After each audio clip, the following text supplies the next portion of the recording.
Assalamualaikum Sobat Football United. Ada informasi yang ingin gue bahas di video kali ini. Bagaimana dari berbagai sumber ini ya. Tapi yang paling utama dari sebuah podcast yang diikuti ataupun dibahas oleh jurnalis-jurnalis dari The Athletic. Ada Chris Clay dan juga ada Andy Mitten. Langsung aja ya, gue ingin artikan dulu, nanti akan gue bahas. Ya, situasi manajer selanjutnya dari Manchester United ini yang akan memberikan pendapat ya terkait dengan transfer selanjutnya. Tapi bagaimana keputusan ini juga akan dibuat dengan strategi ataupun juga keputusan dari manajemen Manchester United. Dalam situasi bursa transfer, kalau yang gue artikan ya, bagaimana posisi manajer ini saat ini menjadi lebih atau ya tidak lebih penting keadaannya terkait dengan keadaan transfer, dan ini tidak seperti yang diperkirakan oleh banyak pihak sebelumnya. Nah, maksudnya bagaimana? Kalau menurut gue sih, ya ini situasi dari head coach permanen dan mungkin bukan sebagai manajer ya kalau menurut gue, karena secara tradisional kalau kita berbicara terkait dengan fungsi dari manajer ya memiliki posisi yang lebih kuat dalam hal transfer, kebijakan transfer, siapa yang ingin didatangkan, apakah disetujui atau tidak. Hal-hal seperti itu lebih punya kekuatan yang kurang lebih seperti itu manajer dibandingkan dengan head coach. Kita tahu bahwa dari periode bersama dengan Ruben Amorim, memang Manchester United ini menurut gue lebih mengadopsi sistem head coach dibanding manajer. Walaupun demikian, memang dalam proses saat ini pun media ya selalu mengatakan bahwa memang Manchester United ini mencari manajer permanen selanjutnya.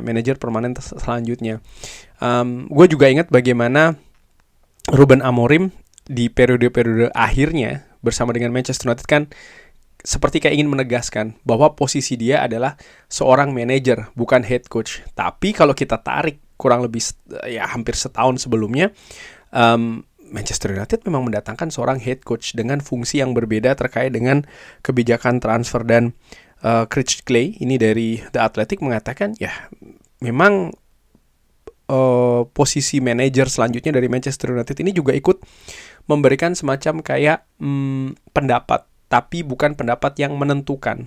Penentuan itu lebih dari manajemen Manchester United. Lalu Andy Mitten ini menambahkan ya, bagaimana kemungkinan pemain yang datang ini juga ingin mengetahui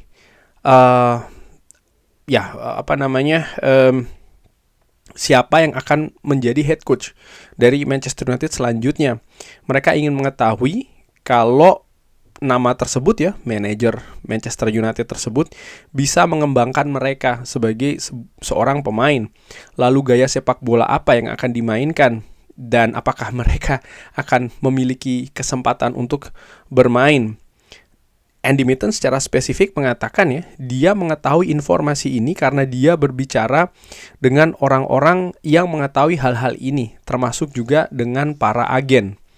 Mike Keegan di sebuah podcast lainnya ini mengatakan bahwa terkait dengan situasi bursa transfer, selain situasi manajemen tadi yang disebutkan oleh Chris Clay, ini kalau gue kombinasikan dengan apa yang dikatakan oleh Mike Keegan, bahwa kuncinya, salah satu kunci di situasi summer adalah, atau strategi summer bursa transfer musim panas adalah pemain-pemain yang akan keluar karena ada aturan ataupun keadaan finansial yang baru ya, yang memang membutuhkan penjualan dari pemain-pemain Manchester United supaya mereka bisa melakukan penyegaran di skuadnya, terutama kalau kita berbicara juga terkait dengan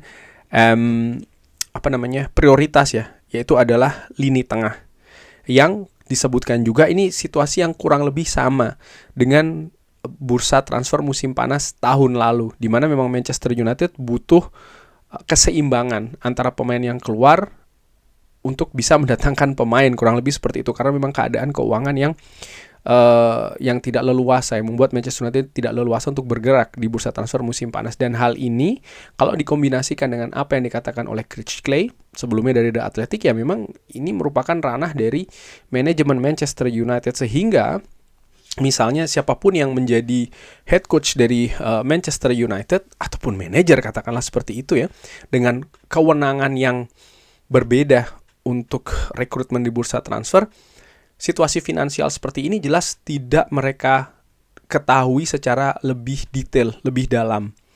Mereka akan lebih fokus, terkonsentrasi ke situasi teknis di atas lapangan. Dan menurut gue ini juga yang sebagian besar ya dipegang oleh fans. Kalau gue melihat misalnya di komentar-komentar di sosial media ataupun juga komentar di channel ini, bahwa memang ada beberapa pendapat ataupun katakanlah rekomendasi ya, siapa-siapa saja yang didatangkan, sering setengah-setengah.